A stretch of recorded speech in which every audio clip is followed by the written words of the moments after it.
Hello everyone, welcome back and welcome to Introduction to Smith Premiere. This video series is going to be just a short video series basically documenting the Smith Premiere typewriter in its various forms that you might be able to find. Up first here we have my Smith Premiere number 1. This is the first Smith Premiere model to enter the market. The main thing that distinguishes this machine from the rest of them is the ornate side panels and Art Nouveau details. This machine came on the market in 1890, although sometimes it's labeled incorrectly as an 1889 machine. This is an 1890. My example is serial number, leave this over here, 7241. So this is a pretty early machine. This here is the back of the machine. We have the bell. Most of these are often missing. Mine has the bell. Over here is a ribbon crank to advance the ribbon. And then over here we have a escapement or drawband power crank. This will put more or less tension on the spring. And this machine is a little different with the ribbon. This is your ribbon mechanism. This piece here engages the teeth on the back of the ribbon spool to push it forward when you move the carriage back. And now the other side has a similar level.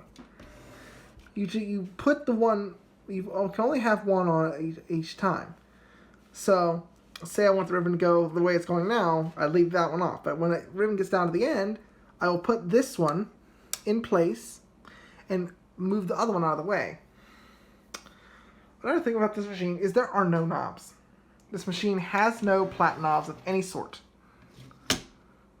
This is underneath, again, abstract machine. This is what it does. You have to basically kind of flick this up like that to get access underneath the machine to be able to see what you're typing. Over here we have our very limited features. We have our little paper guide. This just really just does that. We have our return lever, and we have this here, which is the ratchet release. And that's it. And then over here we have our carriage release. As far as functions on the carriage, that's all there is. This also doubles, I believe, as a margin release. I have to check here real quick. I don't actually remember how the margins are set on this machine. I think one of them, though, is actually on the bell. Another oddity about this machine is the dual spacebar arrangement. This machine, again, like the Calligraph and the Yoast before it, is a double keyboard machine. There is lowercase and capitals separately. Everything is done separately. Over here, on later machines where the serial number will be, but on this machine here, the serial number is located back over here on the number 1. Another thing about the number 1 is the escapement. On the number 1, this is the only Smith Premiere like this, uses this little ratcheting rack type escapement. They only use it on this model because it is sometimes a little finicky from what I've heard. This is why they probably changed it around to the later Star Wheel style. And inside the machine, if we take the carriage out, because a Smith Premiere, they have easily removable platens, carriage platen, whatever you want to call it. If we come over here, look inside, move the ribbon out of the way, there is a brush. And if you have the crank, you can turn that brush to clean the type. Alright, now this goes back on. Then there's the little hooks on each side that it hooks into, right there.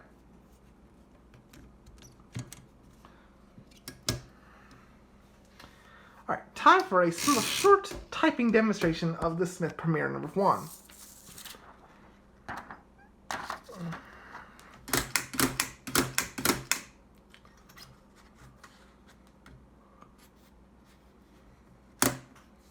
Okay, here we go. This is the Smith Premiere number 1.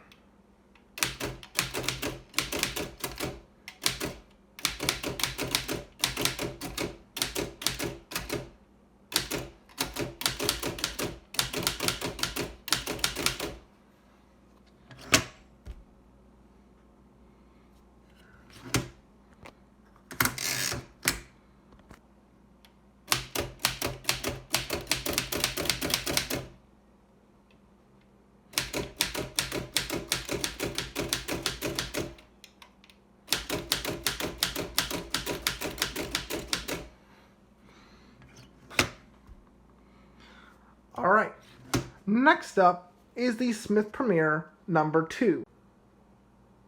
After the release of the Smith Premier number 1, the Smith Premier introduced models number 2, number 3, and number 4 around 1896. This here is a Smith Premier number 2 from 1897. On the front of the machine, you'll notice it first main difference, no more double space bars. There's a single space bar in the middle, and they've moved those keys from the center to the side. The big main difference between the 1 and the 2, though, is the lack of the ornamentation on the sides. On this machine, on the front is a little different as far as controls. We have a ribbon crank on either side, and the carriage up here has been greatly improved. We have knobs on either side now, and we have one more little lever. This is the carriage flip tab. It'll flip the carriage up and down. We also have a proper paper release and a proper ratchet release with a platen brake, by the way. We have our scale up here at the front, and this flips up just like the Smith Premier number 1. Again, upstrike type mechanism. On the back of the machine, we have the bell, now relocated over here, and the new star wheel escapement. And here is another different changed ribbon mechanism. Now, the gears on the back of the mainspring here advance this little crank, which moves the spools back and forth using these rods here to engage the tooth on the front to move them back and forth, which makes them move in an oscillating pattern and get the most use out of the ribbon. Another new feature here on the side is this line space lever. Actually, I believe the number 1 has this as well, but I forgot to show you the number 1 video. But anyway, Smith Premiers have a line space lever here with settings for 1, 2, and 3 spaces. Right now it's 1, that's 2, and then you can pull it all the way out for 3.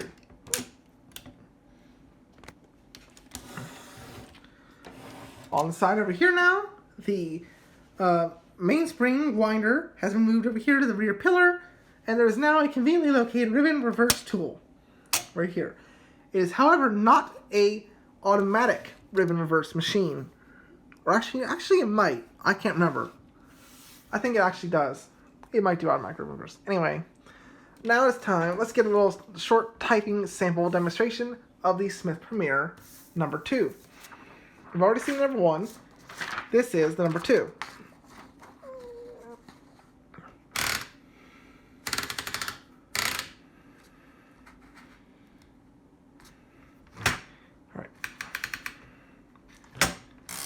All right, let's go.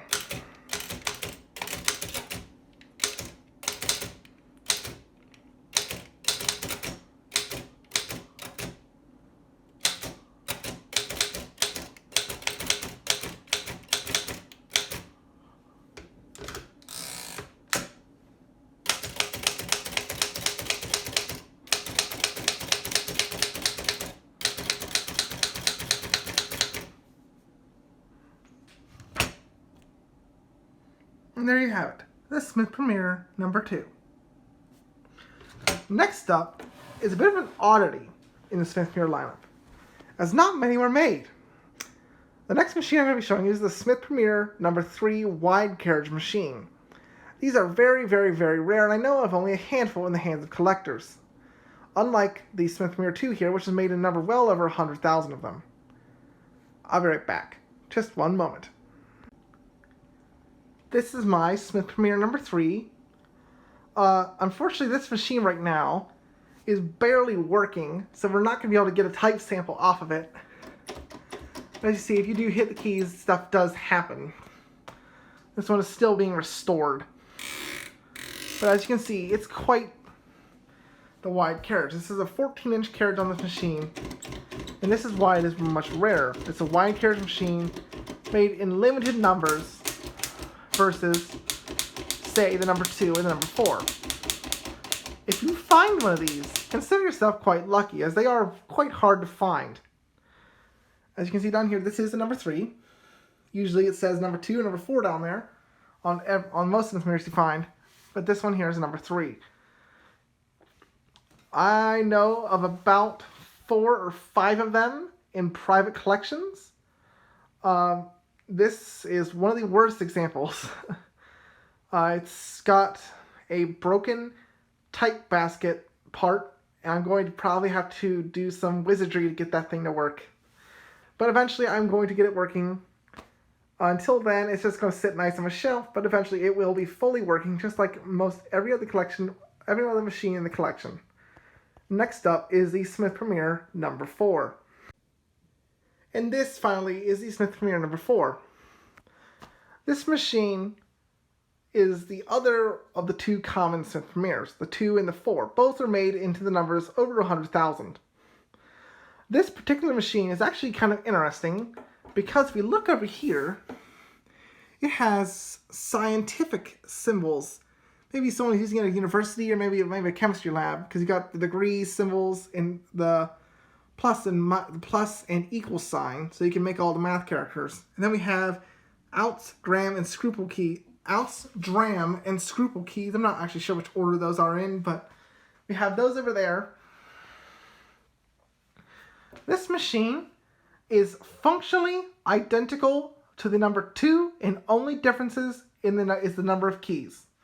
The number 4 has one more row of keys up here and no longer has any keys down here by the space bar. That is basically the only difference between this and the number 2. It is also functionally the same as the number 3, except with a standard size carriage on it. Let's go ahead and get a little typing sample of our Smith Premier number 4. Since we got typing samples from the number 1 and number 2, and we can't get one from number 3, we'll do it on the number 4.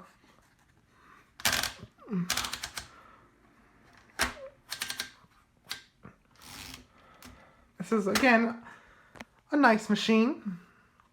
If you really wanted to get into antique machines or like the real oddball early stuff, if you just want one for your collection, this would be a good choice. Alright, this is the Smith Premier number 4 typing test.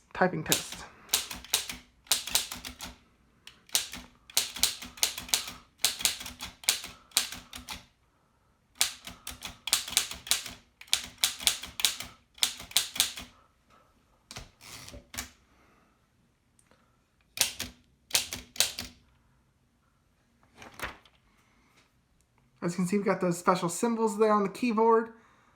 Nice new ribbon in this machine as well, so it produces nice, clean text. Alright, and now there's one more machine I would like to show you in regards to the Smith Premier. That is the Smith Premier number 10, which is the only full keyboard front strike typewriter ever produced, and it's kind of an oddball. I'll be right back with that machine. This is the last of the Smith Premiers, the Smith Premier number 10. As you can see, it's a little different than the later Smith Premiers. This is a front strike machine, as is the Underwood and pretty much every typewriter made after about 1910. Standard double keyboard. Over here we have a ribbon color selector, and over here we have a tabulator. Here we have a ribbon. This machine actually has a green ribbon in it right now. And then on the carriage, we have the carriage release on each side. So one there and one over there. We have our paper release, our line space selector, and the line space lever. And on the end there, the carriage is a platen release. So a platen clutch, as they call it. Over here is a ribbon crank to advance the ribbon. And on the back of the machine is your margin stops and tabs, which actually flip up like this, so you can change them from the front of the machine. They're actually designed to be done that way. And then here's the ribbon spools in the back, which is a really unusual feature of the machine, as is the fact that this carriage comes off. It comes off more than that, but I don't want to take it off because it's kind of a pain to get back on. Now, I'm going to do a typing sample of the Smith Premier 10. In this machine, of the Smith Premiers, this would say, I'd probably say is probably one of the more common ones. It's not common. It's not like the number 2 and 4, but I'd say it's right behind those in terms of how hard it is to find it. This is the number 10 here. We're about to do a typing sample. And we're going to do a little different view here.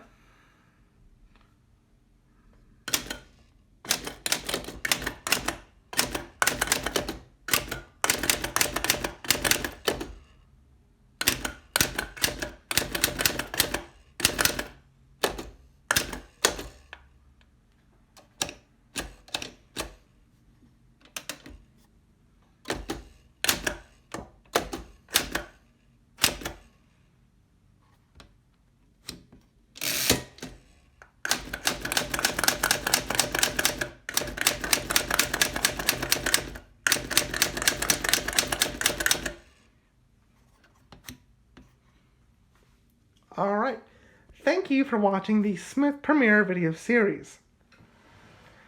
The Smith Premier typewriters are a very nice, well-built machine that if you wanted to, you could actually use this as an everyday machine, although it is quite impractical.